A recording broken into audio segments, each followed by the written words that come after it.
Today, we're diving into the Indian economy of 2026, and it is a fascinating story, really a tale of two completely different fortunes.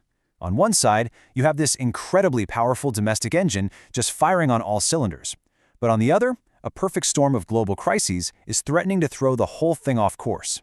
So that brings us to the big puzzle we're going to unpack today. How can an economy be in the middle of a massive boom and a severe crisis at the exact same moment? It sounds impossible, right? Well, let's find out. And this slide really lays out that paradox perfectly.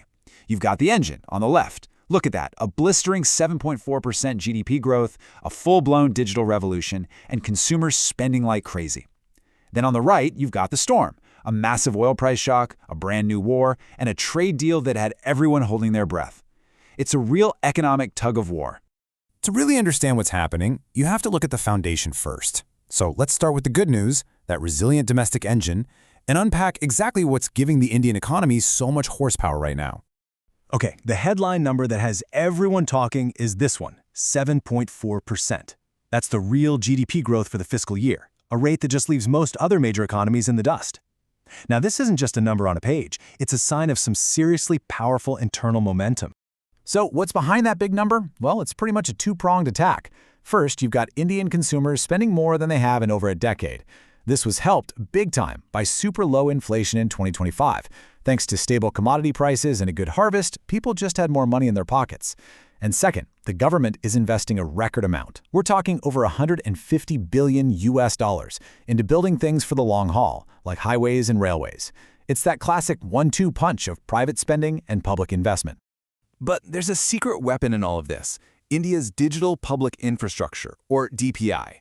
You can think of it like a set of digital railroads for the 21st century. It's built on what's called the JAM Trinity. J for Jan Dhan, which are bank accounts for people who never had one, A for Aadhaar, a universal ID for everyone, and M for mobile, which connects it all together. This thing lets financial services and government benefits get to over 1 billion people with insane efficiency. And the scale here is just, well, it's mind-boggling. We're talking about nearly 1.5 billion digital IDs, almost 600 million brand new bank accounts, and, get this, almost 22 billion digital payments in a single month.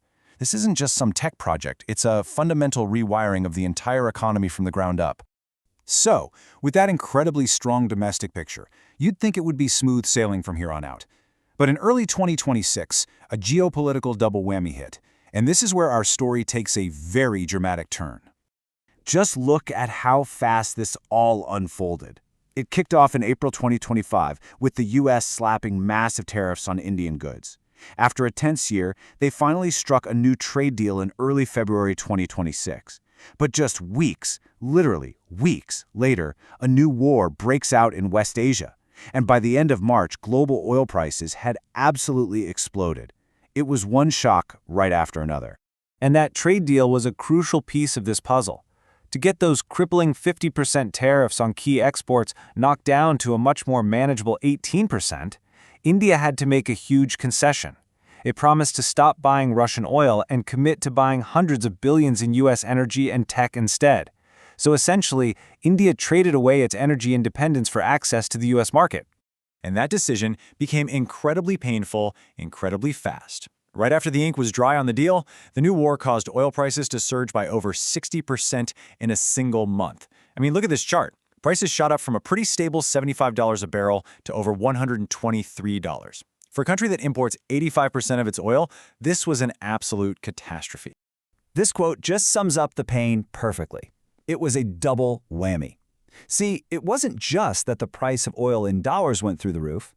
At the same time, the Indian rupee got weaker, which meant it took even more rupees to buy each dollar's worth of that already expensive oil. Ouch. Okay, so being this vulnerable to global shocks is obviously a massive problem. And that brings us to the third part of our story, India's long-term strategy. This isn't just about surviving the current storm, it's about building a future-proof economy that can handle the next one. The core idea here is a new doctrine called strategic indispensability. The goal is to move beyond just being self-reliant and instead become an absolutely essential, non-negotiable part of critical global supply chains. The idea is to turn those economic ties into a powerful geopolitical tool. Now, this whole strategy is built on two massive pillars.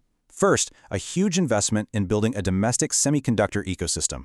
The goal here is to secure its own tech supply chain while also becoming a reliable partner for the West. Second, there's a major push to transform its pharmaceutical industry, moving from being the pharmacy of the world for generic drugs to becoming a leader in high-value, cutting-edge medicines and R&D. It's all about climbing that global value chain. And at the same time, the country is being physically rewired with these enormous infrastructure projects like high-speed rail. I mean, a trip from Pune to Hyderabad in under 2 hours? That's not just about faster trains. It's about creating integrated economic hubs and super-efficient supply chains that can drive growth for decades. And this brings us to the big finish. It's a high-stakes balancing act, trying to chase a grand long-term ambition while navigating some very real, very immediate dangers. And the ambition is incredibly bold, to transform India into a $30 trillion fully developed economy by 2047, which is the 100th anniversary of its independence. That is a huge goal. But there are 3 critical risks that could derail this whole journey. First, the immediate energy crisis could trigger stagflation. That's that toxic mix of high inflation and low growth that just hurts everyone. Second, the threat of trade wars and protectionism isn't going away. And third, and this might be the most important, is a potential mismatch between the skills of India's huge young population and the needs of the new high-tech economy it's trying to build. And this one number really illustrates that third risk perfectly. A 13% unemployment rate among college graduates, that tells you the education system isn't adapting fast enough to create the workers needed for the jobs of tomorrow. This skills gap is a major vulnerability, and it could waste the country's biggest advantage, its people. So that leaves us with the final crucial question. India has this clear, ambitious roadmap to the year 2047. But the biggest question of all is whether its powerful economic engine has what it takes to survive the storm of 2026. The answer is going to shape not just India's future, but the future of the entire global economy.